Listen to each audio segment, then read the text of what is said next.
In today's video, I'm going to teach you how to add a size chart to your Shopify store without the need for any coding or third-party apps.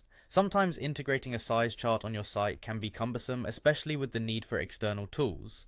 However, this process is incredibly straightforward and you'll have it up and running in no time, making it easier for your customers to make informed decisions before purchasing. To get started, navigate to your Shopify admin and head over to the My Store section. Once there, you'll want to look for the Online Store option. This is where you'll access various customization features of your site. After clicking on Online Store, your next step is to go into Pages. Now, this is where we're going to create the actual page that will display your size chart. Next, you'll need to click on Add Page. This option will let you create a new page that you can customize to your liking. Now, moving forward, it's crucial to choose a clear and relevant title for this page. Name it something intuitive like size chart so your customers can easily find it when navigating your store. This small detail can make a big difference in user experience. Once you've named your page, find the button that says Generate Text. This handy tool will allow you to quickly create a template for your size chart.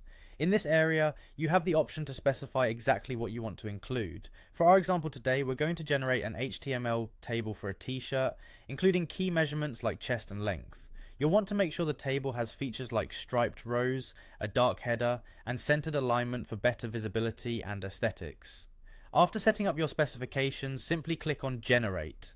Within moments, your table will be ready. You'll see an option to keep this table. Go ahead and click that to confirm your choice. If you'd like to make your size chart more visually engaging, you can also add an image. To do this, click on the Insert Image icon. This will open a selection window where you can choose images from your Shopify library.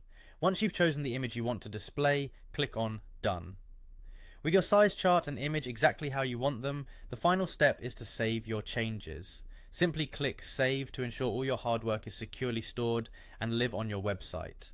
And there you have it. Your size chart is now successfully added to your Shopify store without a hitch. This should provide your customers with the clarity they need when choosing the right size, ultimately enhancing their shopping experience on your platform.